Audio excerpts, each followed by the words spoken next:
So I would say today we're talking about a bunch of whiny babies who are begging God for something that God says, no, you can't have it. Wow.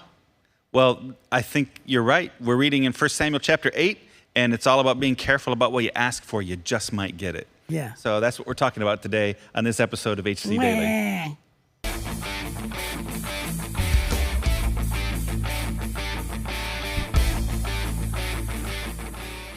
You're listening to another episode of HC Daily, a daily devotional podcast that you can listen to at home or on the go.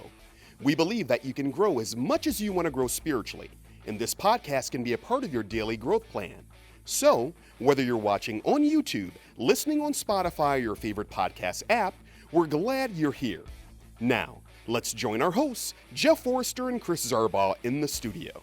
So it's my turn to ask you another penetrating question in these amazing interviews we've been doing. Yes. And here's my question, and I'm very intrigued by this because I have some strong opinions about it too. What's the grossest thing you've ever eaten?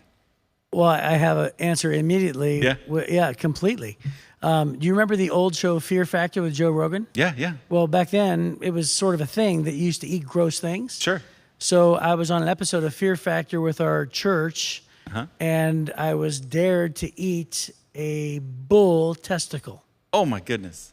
Yes. And I did. Okay. I took a bite of it. It's called a Rocky Mountain oyster, I think. Yes. That's what they call yes. it. Yeah.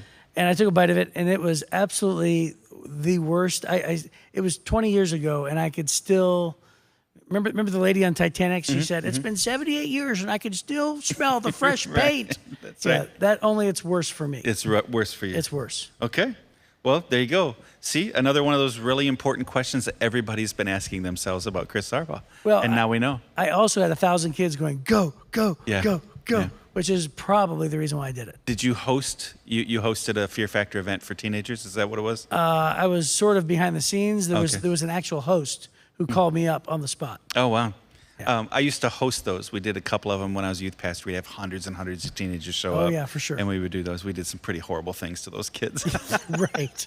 It was great. That's pretty but much back, the show. back then, parents didn't care, right? that's right. Not like now. We'd probably get sued now. No, but that yeah. was back in the old days. For sure. Okay.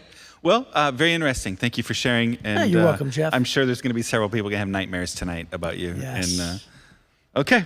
So here we go. 1 Samuel chapter 8 is where we're at. We're going to read the first 22 verses of the chapter as we begin to unpack the story of how Israel begins to demand a king. Wah. Yep, here we go. As Samuel grew old, he appointed his sons to be judges over Israel. Joel and Abijah, his oldest sons, held court in Beersheba, but they were not like their father, for they were greedy for money. They accepted bribes and perverted justice. Finally, all the elders of Israel met at Ramah to discuss the matter with Samuel. "Look," they told him, "you are now old, and your sons are not like you. Give us a king to judge us, like all the other nations have." Samuel was displeased with their request and went to the Lord for guidance. "Do everything they say to you," the Lord replied, "for they are rejecting me, not you. They don't want me to be their king any longer. Ever since I brought them from Egypt, they have continually abandoned me and followed other gods, and now they're giving you the same treatment. Do as they ask, but solemnly warn them about the way a king will reign over them."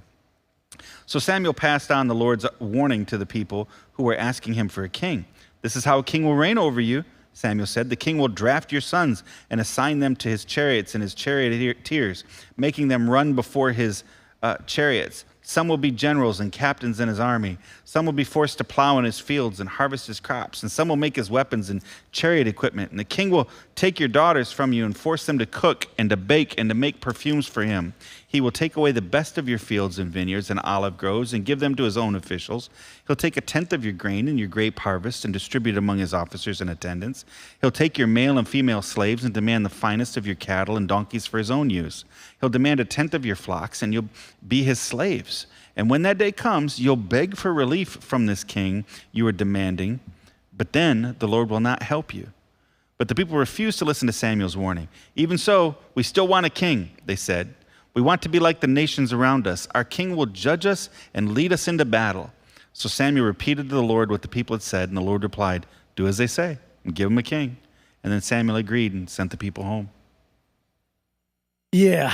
Oh, man. Yeah. I mean, really, that is just such a sad chapter, isn't it? It is. I mean, all the chapter really is God sort of saying, I think I'm done with them whining about wanting a king. I've told them over and over, do not have a king. I've told them over and over, I'm your king. Let me be your king. Yeah. And they have disobeyed me and they have abandoned me time and time again. So God says, I'm done. Yeah. Just give them what they want, because that's why I said wine or babies. Well, we see this all the time where how do you see all the blessings from God throughout the history of Israel, and yet through the judges, it's up and down, up and down, up and down. They're hot, cold, hot, cold.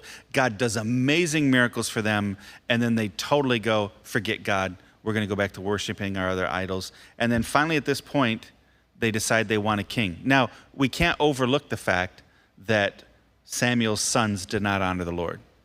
Right? Yeah. Now, these guys are adult sons at this point. It doesn't say whether or not he was a bad father. There's no warnings from God. Hey, you need to straighten up your sons. Well, does it really say does it say they didn't honor him? Because they just said they weren't like him. It says they accepted bribes and perverted justice. Oh, and they were greedy for money. Yeah. Okay. Yeah. Well, that would be dishonoring. Yeah. Yeah. So sure. they were greedy for money. They accepted bribes, perverted justice. Yeah. So. But the difference between him and Eli, for instance, when we read the Eli story, was Eli and his sons were warned many times by God.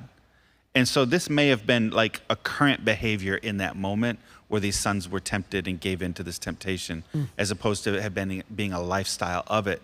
But whatever, the people, it's not God who rejects Samuel's sons. It's the people go, we don't want a judge anymore. Now, the notes in the New Living Translation, or in the Life Application Bible, tell us that the judges had both a religious leadership role and a political leadership role. So they were functioning like the primary leader of the country, but they're like, no, we want what the rest of the world has. We want kings. Man, it's going to be so cool having a king. And God says, you need to warn them. They can have what they want, but you need to warn them. I mean, part of it is it seems natural. They're really looking at a succession plan. Yeah. And they're saying like, hey, you're old, you were great. Samuel, you're great.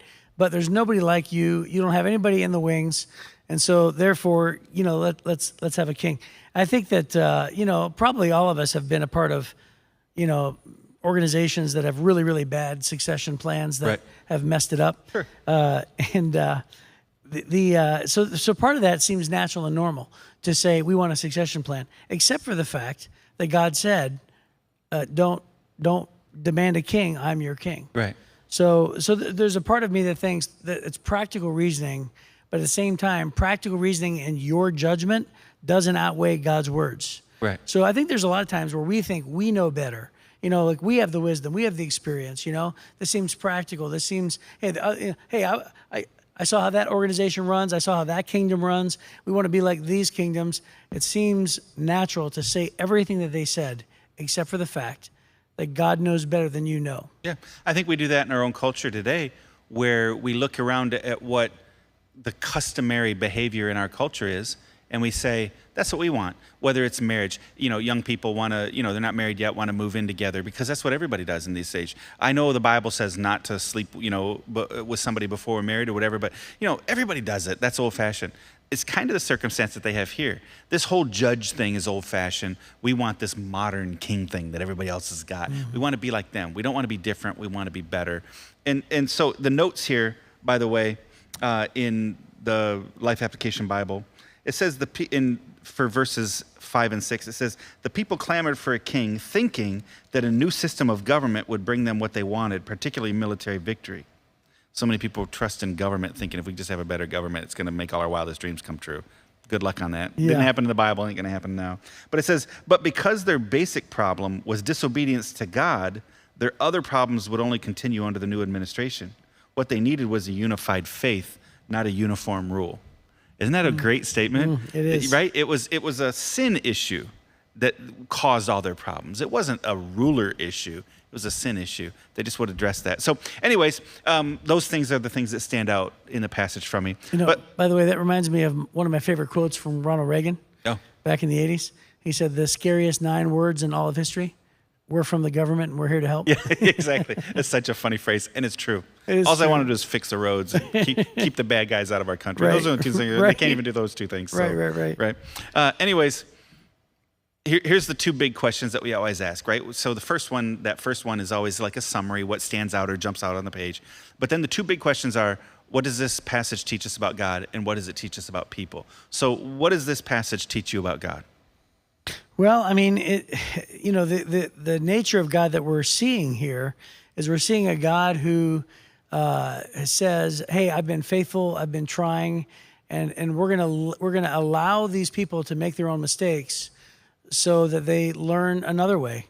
Instead of trusting me and trusting me at my word and based on who I am, based on my faithfulness and my miracles, they just apparently are set on learning the hard way."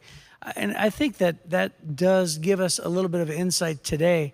The book of Romans, I think, talks about how God will do that with us. If we continue to ignore God and we go our own way, he sort of turns us over and allows us to experience the consequences of our own actions. Yeah, he'll sometimes, not always, but sometimes he'll give you what you keep demanding. Right. Right? This has been almost 400 years now. I think this is 390 years of the judges. This back and forth, back and forth, back and forth, back and forth. And, be careful what you demand from God. You might get it, and it may not always be best, right? Right. Because we can't see as clearly as God can. We don't have the same elevation to be able to see the whole story like he does. The other thing I see here is in verse 7. It's so sad. It makes me feel bad for God in this one. He says, "Do everything they say to you," the Lord replied, "for they're rejecting me, not you. They don't want me to be their king any longer." And then he seems a little frustrated, confused even. "Ever since I brought them up from Egypt, they've continually abandoned me and followed other gods. And now they're giving you the same treatment." Right? Mm-hmm. And he said, "What else can I do for them? Yeah. I've given them every opportunity since I brought them out of Egypt." So this is now hundreds and hundreds and hundreds of years, because that also included the life of Moses and the life of Joshua, not just these others. So ever since I brought them out of Egypt, they've constantly been abandoning me and going to other gods. I'm the one providing for them. I'm the one that keeps setting them free. I'm the one that keeps doing miracles in their life. And then they abandon me and go do what the rest of the world's doing and worship other gods. And so that's why God says, let them have what they're asking for. I hear the way he says these words in my own mind, like a frustrated father. Yeah. A father who says, I can't do much more at this point. Right. And I think that in some ways, not in great ways, but in some ways, that could be a comfort to parents who say like, "Hey, I've done my very best," but even God himself has, had to arrive at a point where he's saying like, just let them learn their mistakes by themselves. Yeah. Because what we know is God's going to be there for them no matter what. Right. And when they do fall, God's going to still be there. Yeah.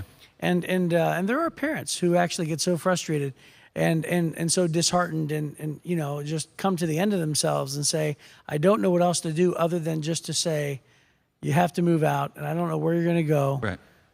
But you can't live here. And Well, this everything doesn't happen in the early life of the nation of Israel.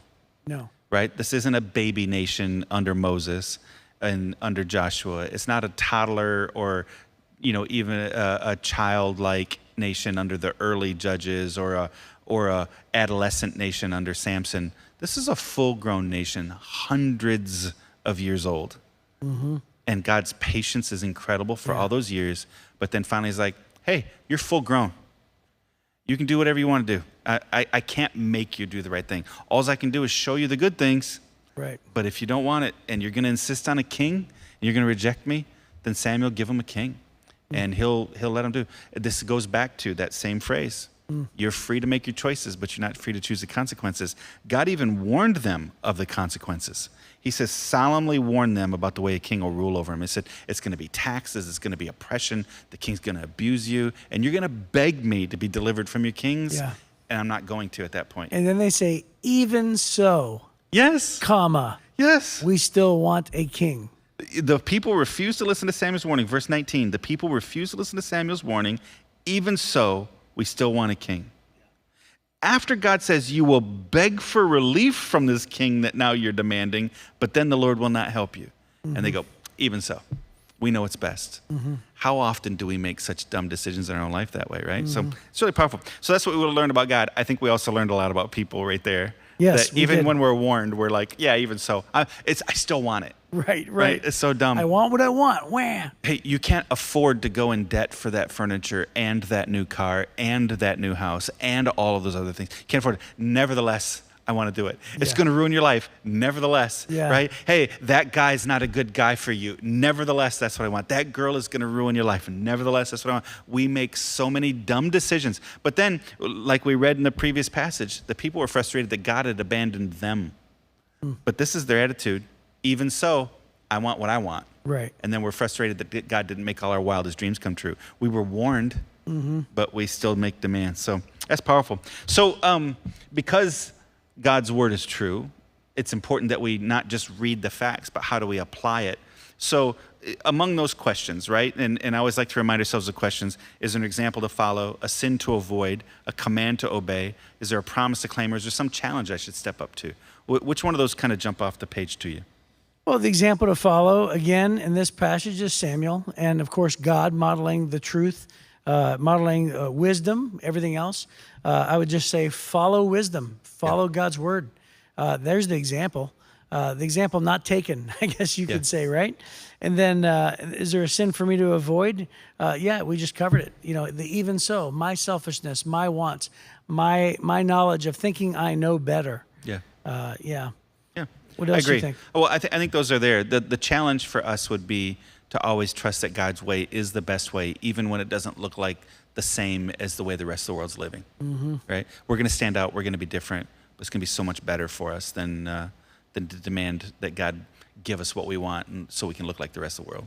Yeah, and by the way, just in case our listeners don't know, you know, I'll skip to the end and say they do get a king, and he didn't work out that well. No. Here we go. That's in the next one, as a matter of fact. That's it, King Yeah. Saul. So we'll see you next time as we talk about King Saul. Thank you for joining us today. If you enjoyed this podcast, please help us spread the word by liking this episode and sharing it on your social media platforms. Be sure to leave a comment and review, and don't forget to give us 5 stars. When you do, you help us reach even more people who need a daily devotional like HC Daily. If you'd like to hear more from Chris and Jeff, they're both teaching pastors at Heritage Church, located in Southeast Michigan. You can get more of their messages by clicking on the Messages tab at heritagechurch.com. Be sure to join us again soon for another episode of HC Daily.